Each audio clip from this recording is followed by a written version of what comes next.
¿Qué tal? ¿Cómo están? Muy buenas noches. Un placer saludarles. Soy Fernando del Rincón. Bienvenido a Conclusiones. Bienvenido a casa. Mi casa es su casa y gracias por iniciar este lunes con nosotros. Tenemos un programa especial sobre Afganistán. Por supuesto, sobre Afganistán, sobre los Estados Unidos, sobre la comunidad internacional. ¿Y qué es lo que va a pasar? ¿Qué es lo que se puede hacer? ¿Qué es lo que plantean? Este es un programa especial, toda la hora estaremos hablando de eso porque es sumamente interesante. No es un tema solamente de Estados Unidos, es un tema de países aliados. ¿Sí? ¿Y sabe qué? Le digo algo antes de iniciar, para que vea qué tan complicada es la situación, o qué tan confundidos están, o qué tan despistados. Qué tan despistados porque no saben cómo abordar el tema de ISIS-K. Finalmente, ya le decía la semana pasada, ¿no? Es enemigo del talibán, ISIS-K. Es enemigo también de los Estados Unidos, de los países aliados. Y yo preguntaba, entonces, ¿el enemigo de mi enemigo es mi amigo? Es decir, ¿existía la posibilidad de que haya una alianza, por ejemplo, Estados Unidos o países aliados y Estados Unidos con el talibán para poder ir detrás de ISIS-K? Como lo prometió, porque así lo prometió el presidente Joe Biden. Y alguno de mis invitados la semana pasada, que va a estar hoy, por cierto, conmigo, me decía, pues Fernando, es posible, es muy posible que se haga, por más contradictorio e irónico que parezca, que se haga una alianza entre el talibán, Estados Unidos, y a lo mejor talibán, Estados Unidos o países aliados, para por lo menos compartir inteligencia para poder hacerle frente a ISIS-K. Correcto. Pero fíjese usted si no están perdidos en el espacio, confundidos o despistados, que le voy a dar dos declaraciones que hicieron hoy dos secretarios de Estado. ¿Ok? Me voy primero con Antony Blinken, el secretario de Estado de Estados Unidos. Como usted sabe, bueno, ya se evacuaron, de acuerdo a la información de Estados Unidos, a más de 120,000 ciudadanos estadounidenses. Ya no hay presencia de tropas, ya no hay presencia militar, ¿no? Y estas declaraciones vienen después, entonces. Y dice Antony Blinken, el secretario de Estado de Estados Unidos, la misión militar en Afganistán terminó. La misión diplomática ha comenzado. La misión diplomática. ¿Diplomática con quién? ¿Con Afganistán, con el talibán o con ISIS? ¿O con todos va a ser diplomático? ¿O se refiere solamente a Afganistán? Porque aquí hay otro enemigo, secretario de Estado de Estados Unidos. La misión militar en Afganistán terminó, la misión diplomática ha comenzado. Ajá. Ahora quiero que por favor escuche usted al secretario británico de Estado de Exteriores, que es James Cleverly. James Cleverly dijo esto, fíjese usted lo contradictorio. Tenemos que ser realistas. Algunos planteamientos son muy difíciles, prácticamente imposibles. Sin un despliegue militar significativo sobre el terreno, sin esa garantía no se puede tener presencia ni de la ONU ni de personal diplomático. Entonces, por fin, ¿cómo va a ser la cosa? Despliegue militar cuando acaban de sacar las tropas, inicia un proceso diplomático de parte del secretario de Estado de Estados Unidos y de parte del secretario de Estado británico, pues no es coherente y no es posible que haya un proceso diplomático. Ni siquiera en eso se han puesto de acuerdo. En fin, vamos a analizar todo esto mucho más. Iniciamos.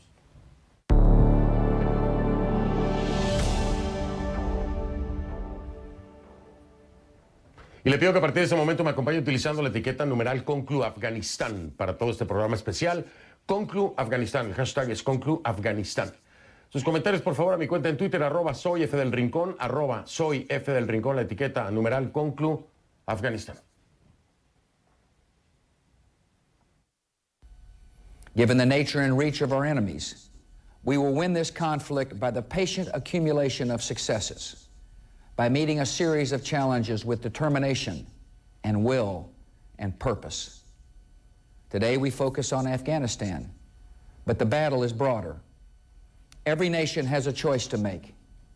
In this conflict, there is no neutral ground.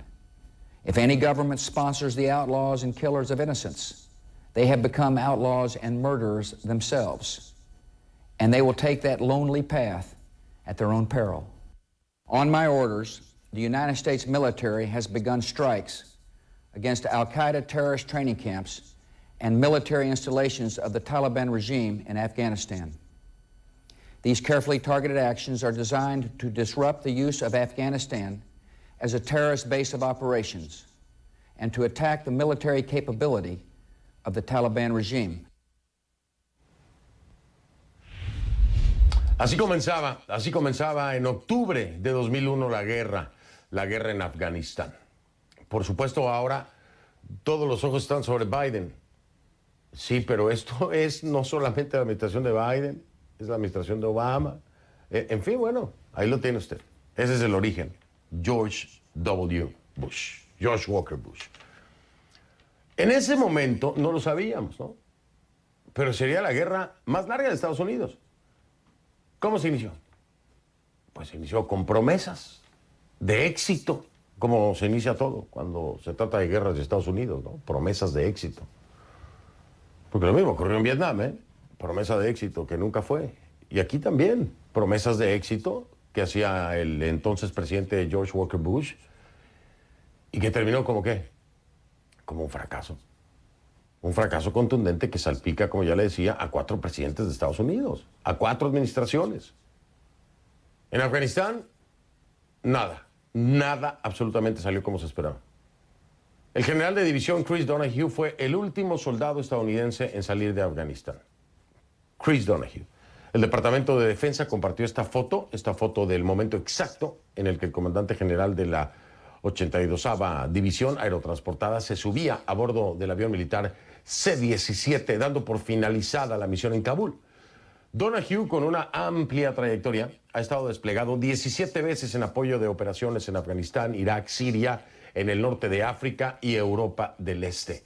En Washington fue ayudante especial del jefe del Estado Mayor Conjunto. El último soldado estadounidense salió de Afganistán acompañado por el diplomático de mayor rango que había en el país, el encargado de negocios Ross Wilson. Esa salida tenía lugar hace unas horas.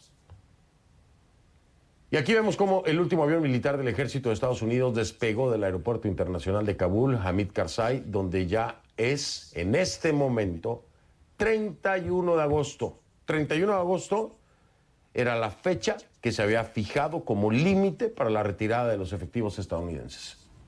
Entonces la guerra es un hecho. La guerra, por ahora, terminó. I'm here to announce the completion of our withdrawal from Afghanistan and the end of the military mission to evacuate American citizens, third country nationals, and vulnerable Afghans. The last C-17 lifted off from Hamid Karzai International Airport on August 30th this afternoon at 3:29 p.m. East Coast time. And the last manned aircraft is now clearing the airspace above Afghanistan.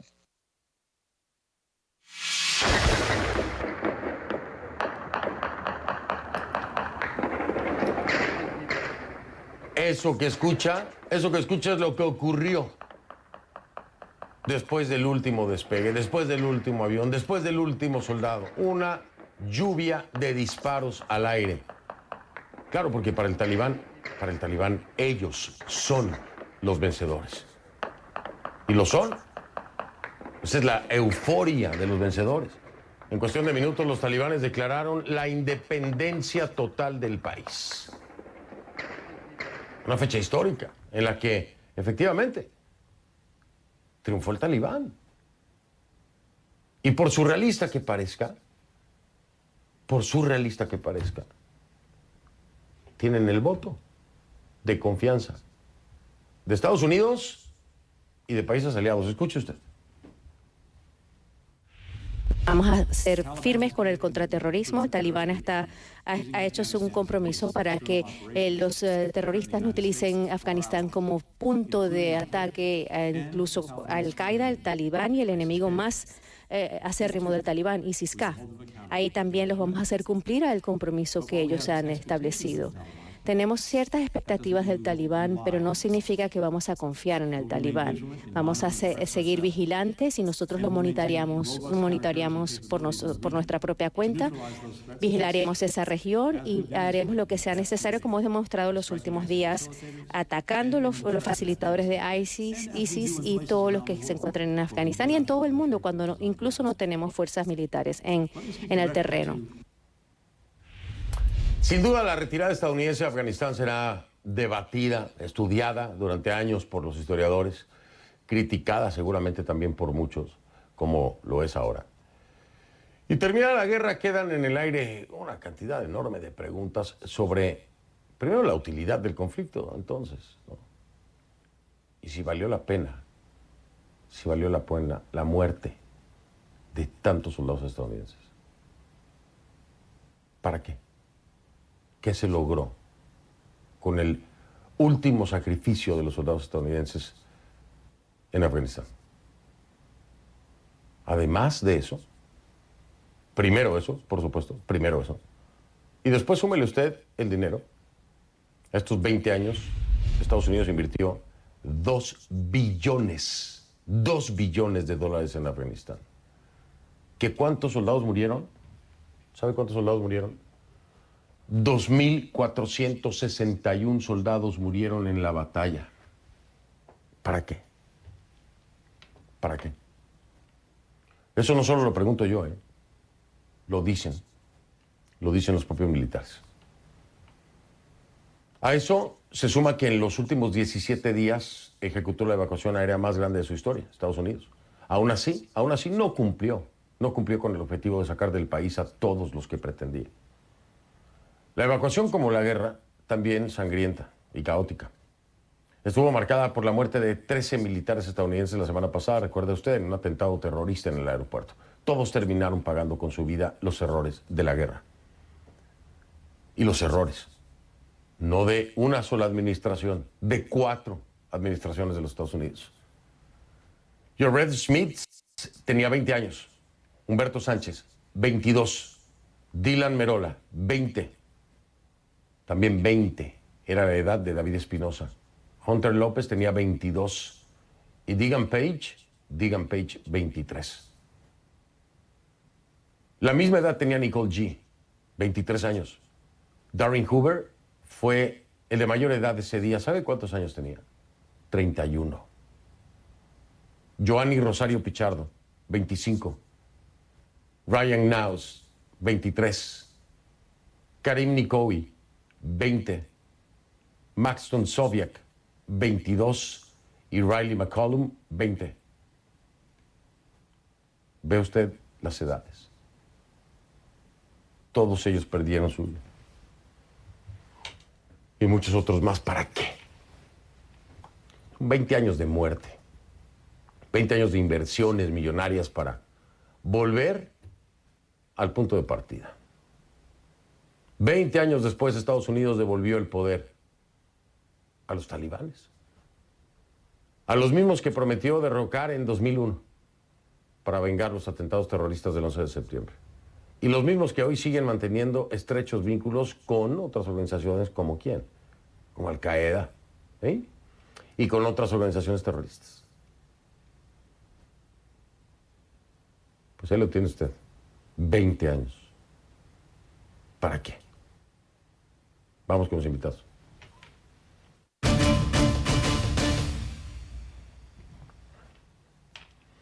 Le doy la bienvenida a Ron Aledo. Aledo estuvo en Afganistán en 2011, 2012, 2014 y 2015.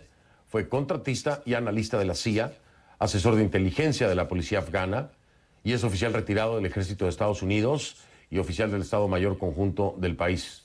También le doy la bienvenida a Luis Alberto Villamarín, teniente coronel de la Reserva Activa del Ejército de Colombia, especialista en geopolítica, estrategia, seguridad nacional y contra terrorismo. Caballeros, bienvenidos. Gracias por acompañarme en este programa especial.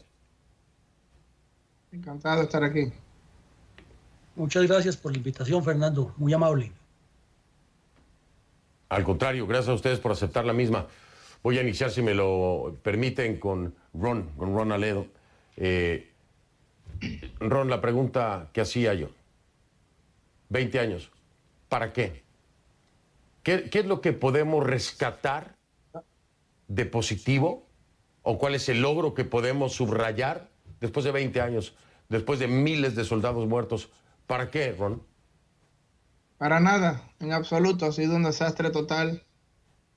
Los talibanes han logrado el control del país entero. no podrán, yo creo que no podrán controlar a los elementos más extremistas, más radicales, más fundamentalistas, a Haqqani Network, ISIS-K, alguno que otro de Al-Qaeda que venga o que se quede allí. No creo que lo puedan controlar. 2.000 vidas perdidas, miles de millones de dólares, miles y miles y miles de millones de dólares desperdiciados, un esfuerzo titánico de 20 años al basurero. El opio seguirá, nunca disminuyó, sigue siendo extraordinariamente grande la producción de opio, que termina en las manos de las mafias rusas, y de ahí se va a Europa y a Asia y se convierte en droga.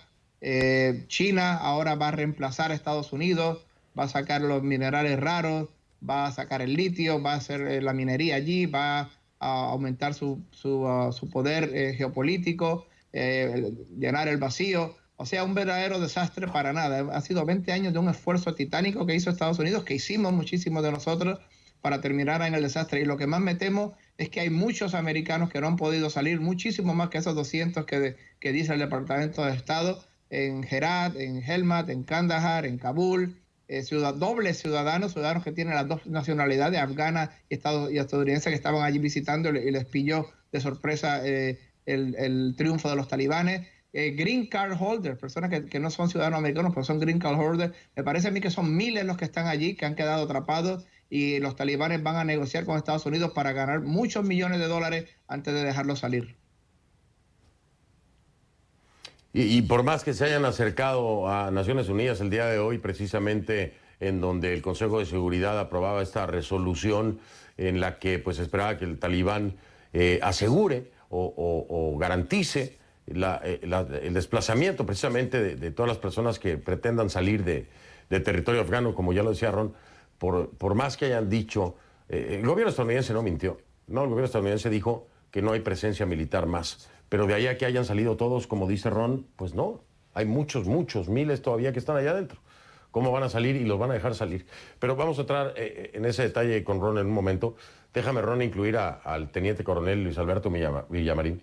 Porque yo quiero preguntarle, teniente coronel, yo estaba escuchando la declaración, honestamente se lo voy a decir, de Anthony Blinken, del secretario de Estado de los Estados Unidos. Y me pareció tan inocente y tan incongruente. Después, gracias al secretario de Estado, precisamente británico, ¿no? De Estado de Exteriores británico, dije, bueno, no estoy tan equivocado porque es una contradicción total. Anthony Blinken dice, la misión militar en Afganistán terminó, la misión diplomática ha comenzado. Y yo digo, una misión diplomática con el talibán, espérame, pero ¿cómo van a hacer esto? ¿Cómo va a haber es imposible pensar en que va a haber una situación que se maneje diplomáticamente. Entonces lo decía James Cleverly, el secretario británico de Estado de Exteriores, decía que bueno, es prácticamente imposible. Sin un despliegue militar significativo sobre el terreno, sin esa garantía que no se puede tener presencia, dice, ni de la ONU ni de personal diplomático. Oiga, me quedé en shock porque son dos opiniones completamente contrarias. Teniente coronel, ¿qué pasa? ¿No saben ni cómo manejarlo? ¿Lo puedo interpretar así? Gracias, Fernando. Es que mire, aquí salta a la vista algo que es muy importante. Alguna vez alguien dijo que la guerra es algo muy serio para dejársela a los militares. Y en contraposición, un almirante francés le respondió que la paz es muy seria para dejarla en manos de civiles. Lo que está ocurriendo en el mundo, porque no es solamente con Estados Unidos, sino es el mundo, es la falta de estadistas, Fernando. Se nos acabaron los líderes. No tenemos a un Churchill, no tenemos a un Roosevelt, no tenemos a un Stalin, no tenemos a una persona como Charles de Gaulle, que miran el mapa y entienden lo que viene más adelante. Y los cargos de alta responsabilidad de los estados se están ocupando por personas que obedecen a los intereses personales del mandatario de turno. Y lo que dijo el secretario de Estado de Estados Unidos hoy, o el secretario que usted mencionó, perdón, corresponde es al comportamiento de los últimos secretarios de Estado, no solo desde la era Bush, es que viene desde antes. Parecería que el último gran secretario de Estado que hubo en Estados Unidos fue el señor Kissinger, que tenía un mapa distinto del mundo.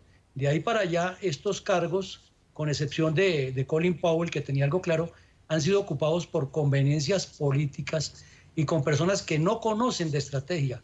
que no leen el mapa geopolítico. Y esa es una enfermedad de Estados Unidos y de muchos países del mundo.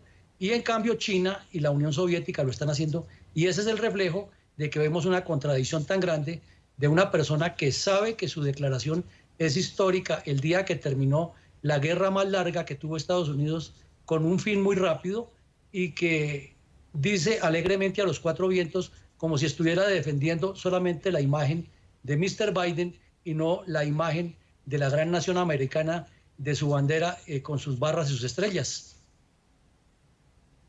Acaba de tocar un punto muy claro. Lo platicábamos hoy en la Junta Editorial con mi equipo y lo mencionaba mi productor Julián Zamora. Yo tenía mis dudas y decía Julián, mi productor decía, es que están tratando, pareciera que están tratando de conseguir los titulares, ¿no? Este titular en donde en el aniversario del 9/11 vamos a poder... Es decir, están buscando fechas para el titular y les han salido mal, todas. Pero es cierto lo que dice teniente coronel. Eso sería en el interés de una administración, en el interés político de los demócratas, pero no en el interés de la nación como tal. Lo que pasa es que no han alcanzado las metas en las fechas y les ha salido el tiro por la culata. Ahora la pregunta es, ¿cómo van a manejar y cómo pueden manejar esto? Voy a hablar con esto al regresar, porque le quiero preguntar a Ron Aledo, y usted lo tiene que saber en casa.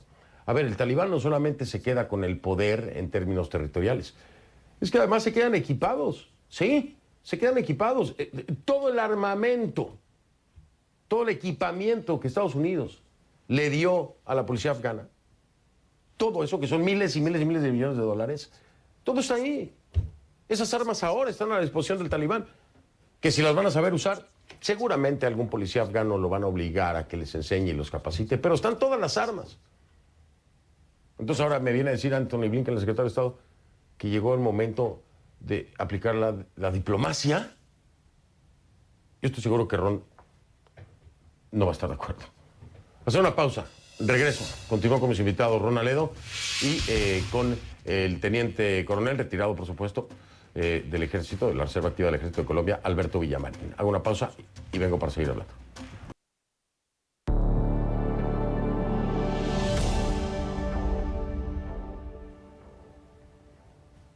Estamos de vuelta, Ron Aledo me acompaña, por supuesto, estábamos hablando junto con él acerca de, a ver, Ron, y es que dejé la pregunta pendiente, también está el coronel Villamarín, teniente coronel. A ver, Ron, ¿hay algún espacio, desde tu punto de vista, tú estuviste en el terreno, tú operaste, capacitaste en ámbitos no solamente de inteligencia, sino también de función. Con un talibán hoy en el poder, un Estados Unidos derrotado, porque al final de cuentas es lo que es, con todas sus letras, con un talibán equipado además, hablando de armas, equipado con todas las armas estadounidenses, ¿hay alguna lógica o algún espacio para explorar un terreno diplomático, como lo dice el secretario de Estado Blinken? Bueno, precisamente porque están armados, según se dice, con 70.000 millones de dólares, entre 70.000 y 80.000 millones de dólares en armas. Una cosa increíble que muchos países no tienen.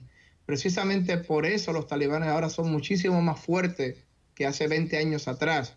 Y cualquier resistencia armada que se quiera hacer, Masud, o que quieran hacer cualquier resistencia armada a los tayik del norte, o los Hazara, que son los chiíes, la minoría chiita, cualquier resistencia armada yo creo que va a ser aplastada por los talibanes. O sea que antes, 20 años atrás, por lo menos la Alianza del Norte tenía alguna posibilidad, tenía una fuerza similar a los talibanes. Hoy día no. Cualquier resistencia armada que surja en el país, yo creo que será aplastada por los talibanes y van a conquistar todo el país de manera total y absoluta. Y una vez que las cámaras de televisión se vayan y una vez que China entre y empiece a darle dinero por las minas y por el litio, yo creo que el interés de los talibanes porque Estados Unidos les dé dinero y ponerse esta máscara de diplomáticos o de moderaditos se va a sumar y van a volver a la brutalidad, al fundamentalismo salvaje que siempre los caracterizó a los talibanes. Por eso son talibanes, precisamente, como dicen, el fundamentalismo sunita más salvaje.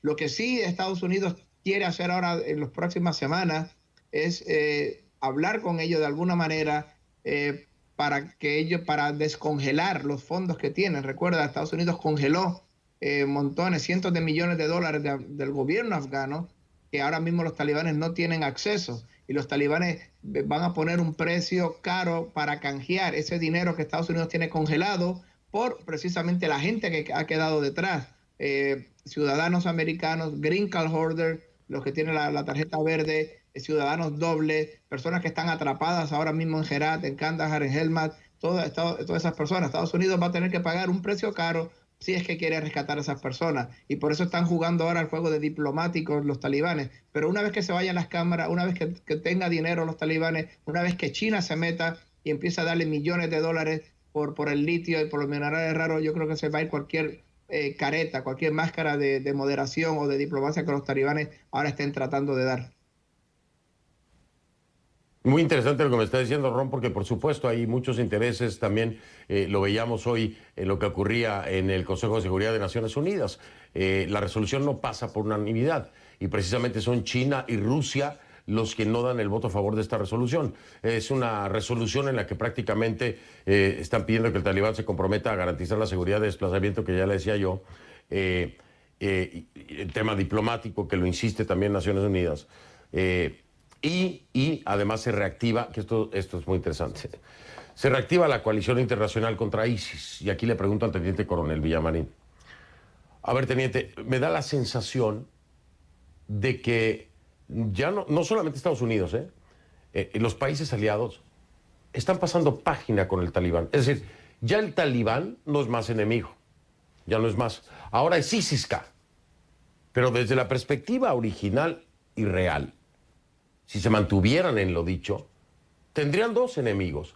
Sería el talibán y sería ISIS-K.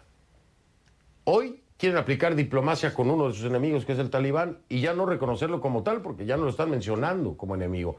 Están enfocando todos los cañones a ISIS-K. ¿Está usted de acuerdo, teniente coronel? ¿Es una estrategia equivocada? ¿Es una estrategia política? ¿O es válido pasar la página, que el talibán deje de aparecer en el escenario como el enemigo y que lo tome solamente el lugar ISIS-K? Mire, Fernando, aquí hay varios puntos para tener en cuenta.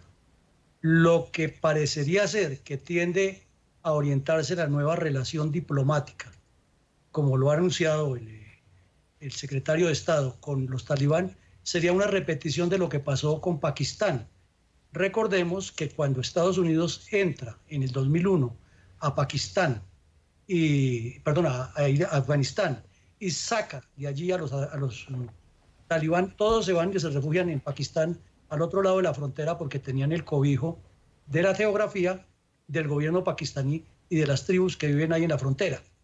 En segunda medida, Qatar desde esa época comenzó a jugar cartas fuertes cuando se hizo poderoso con el gas y convirtió su país en la sede de los talibán, le dio facilidad a los delegados talibán para que negociaran con Estados Unidos, con el mismo gobierno afgano. Durante estos 20 años se realizó todo ese proceso. Entonces lo que va a pasar ahí seguramente es que tendremos a China, que como muy bien lo decía Joseph, comenzó a meterle mucho dinero desde antes. Aquí está la mano oscura de China metida hace rato moviendo esta revolución, y fue China la que los convenció de que no entraran violentamente a Kabul, sino que el gobierno se fuera, y el señor Ghani salió con sus maletadas de dólares y se fue y dejó el país abandonado.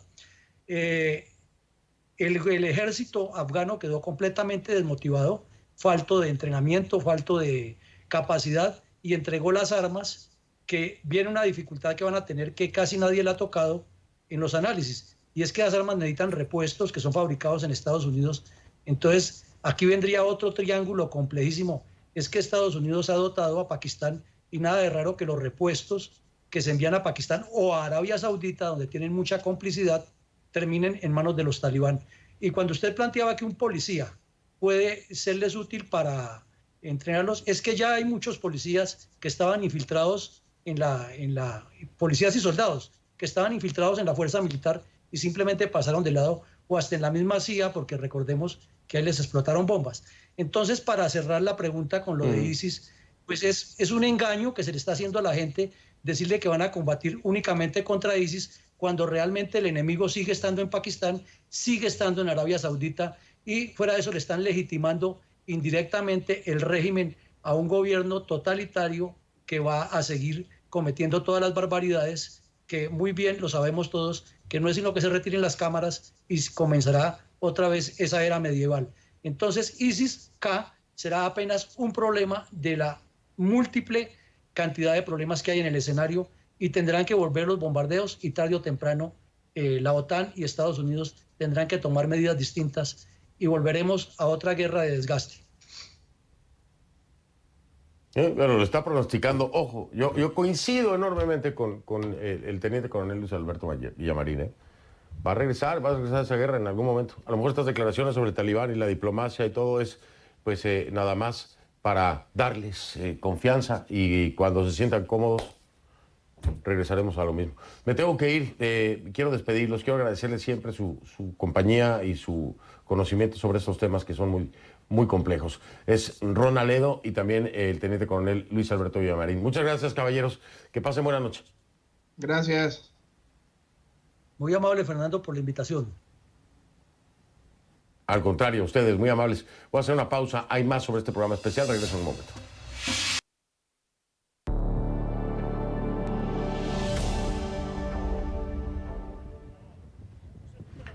Así entrenan las fuerzas opositoras a los talibanes en la remota región del Valle de Panjshir, a unos 150 kilómetros al norte de Kabul. Este es el último reducto que se resiste al movimiento talibán. Allí gran parte de la población es tayika, mientras que los talibanes son en su mayoría pastunes. La resistencia del Valle de Panjshir se remonta décadas atrás. El ejército del Imperio Británico, por cierto, no pudo penetrar la región en el siglo XIX. En la década de los 80 mantuvieron a raya a las fuerzas soviéticas y tampoco cayeron ante los talibanes entre 1996 y 2001.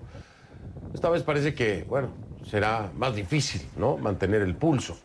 Este lunes los talibanes aseguraron que habían tomado 3 importantes áreas del valle. Claro, y ahora con armamento, imagínese usted. Vamos con mi invitado.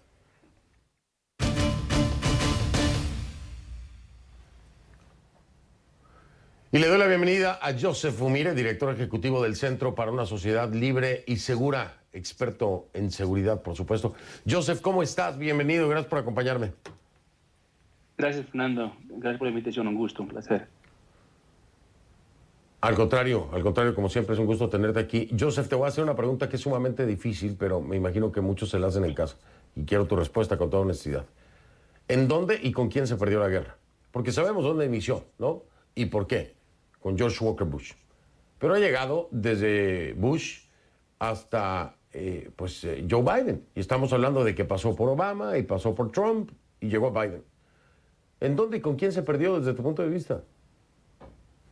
Esa es una excelente pregunta, Fernando, y yo creo que esta guerra se perdió hace mucho tiempo atrás.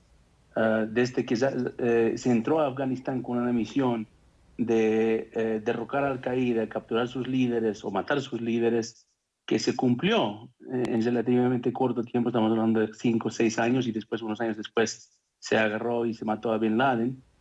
Pero después de eso la misión cambió y empezó a ser una misión de tratar de construir una democracia liberal en un país que nunca conoció ese sistema de gobernanza, o se trató de ser un país donde pudiéramos tener una presencia para manejar una cadena de geopolítica en Asia Central que realmente nunca lo entendimos.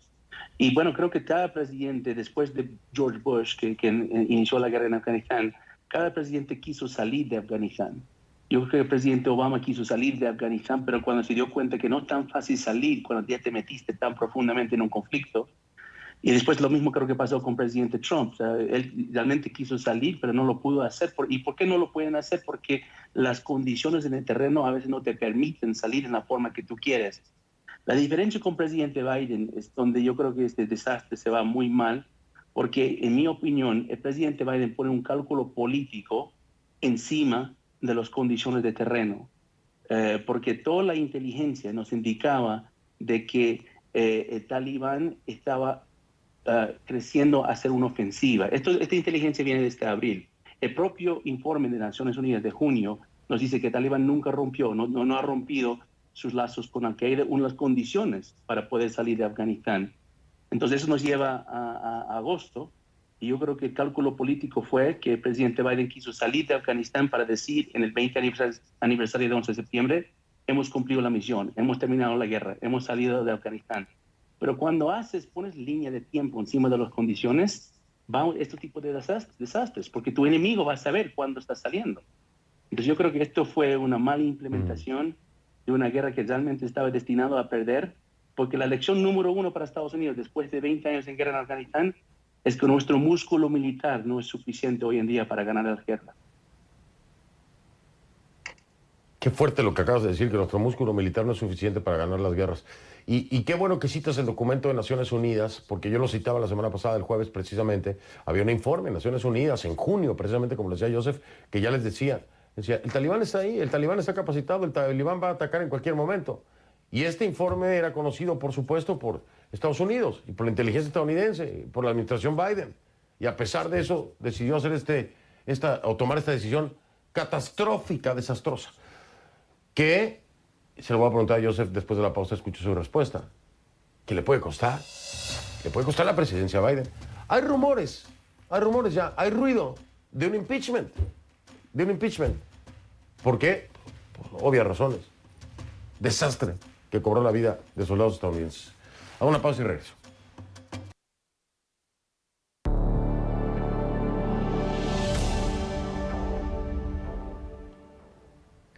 Estamos de vuelta, estoy con Joseph Umire, que es mi invitado. Joseph, yo te preguntaba, tú lo decías muy bien, era un cálculo político, ¿no? Para muchos se ve así.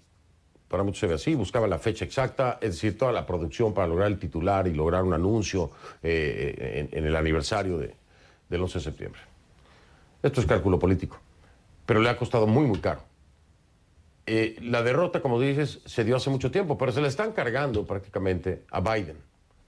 Y ya hay rumores en los pasillos entre republicanos y algunos demócratas de la intención de presentar un impeachment en contra del presidente Biden por negligencia y mal manejo precisamente del retiro de las tropas en Estados Unidos. ¿Tú crees que esto es factible? ¿Tú crees que se pueda dar ese escenario con Biden? Mire, es posible. No creo que ahorita los republicanos tienen los votos en el Congreso. No sé cómo los demócratas están manejando esto. El Speaker Pelosi se ha distanciado de cierta forma, pero se mantiene muy callado. Tampoco está criticando mucho al presidente. Pero el costo político realmente, Fernando, es muy poco realmente a lo que vamos a pagar como país. El desastre que viene por Afganistán tiene varias dimensiones. Estamos hablando del surgimiento otra vez del terrorismo global, internacional, y no solo es el Estado Islámico, ISIS-K o Al-Qaeda o el Haqqani Network, los nuevos grupos que van a venir, porque todo el movimiento global de yihadistas está inspirado por este momento. Hay un potencial nuevo narcoestado, porque todo el mundo de la seguridad y de inteligencia sabe que el talibán traficaba drogas, principalmente el opio, con el base de amapola. Y también lo que más me preocupa, Fernando, realmente es la cantidad y nivel de armamento que hemos dejado. Y eso no entiendo, porque ¿cómo vamos a dejar ese armamento en manos de grupos terroristas o el talibán, que es prácticamente un grupo terrorista? Porque tal vez mucha gente no entiende, pero esos helicópteros, esos tanques tienen tecnología secreta de Estados Unidos para cuando lo utilizamos en operaciones de combate, nuestros enemigos no nos pueden detectar. Ahora, esto se va a vender a todos los enemigos de Estados Unidos, Rusia, China, Irán, Venezuela, Cuba, todos van a conocer cómo nos ocultamos de los radares de nuestros enemigos, y esto nos va a costar. O sea, esto yo no entiendo cómo va a poder ser tantos errores en tan poco tiempo. Es tan ridículo realmente que pareciera que ni siquiera fue un accidente, fue a propósito, porque no sé cómo hace tantos errores a la vez. Oye, estás diciendo algo muy importante, el costo que puede tener en muchos ámbitos, pero ya me tengo que ir, me queda poco tiempo, pero Joseph, te pregunto, el costo total no lo hemos visto, el costo total de esta derrota no lo hemos visto, Estados Unidos no lo ha visto. La proyección en el tiempo de lo que puede ocurrir a raíz de esta derrota, ¿en cuánto tiempo? Me queda un minuto. ¿En cuánto tiempo la ves en su potencial máximo? ¿Esta administración o la que viene? Mira, líneas de tiempo se están cortando y yo creo que vamos a ver un surgimiento de terrorismo global y esto no solamente va a afectar a Medio Oriente, va a afectar a América Latina, va a afectar al propio Estados Unidos. Yo ponía mucha atención a la cadena de refugiados porque no son los refugiados, pero son las rutas clandestinas que los talibán va a infiltrar porque sabe que es la mejor manera de chantajear a Estados Unidos. Entonces yo creo que lo vamos a ver en muy poco tiempo. En muy poco tiempo, dice Joseph. Es decir, le va a tocar todavía a Joe Biden en su administración lidiar con los alcances que hoy no vemos todavía de esto, que es una derrota. No hay quien lo pueda decir de otra forma. Joseph, te mando un fuerte abrazo. Siempre es un gusto tenerte aquí en el programa. Me dio gusto verte y verte bien. Igualmente, Fernando, siempre un gusto. Muchísimas gracias. Joseph Fumire me acompañó. Voy a hacer una pausa y regreso un momento. Soy Fernando del Rincón, gracias por haberme acompañado. Como siempre le digo, si no lo vio en conclusiones, no lo vio. Y si usted quiere, nos vemos mañana. Muchas gracias.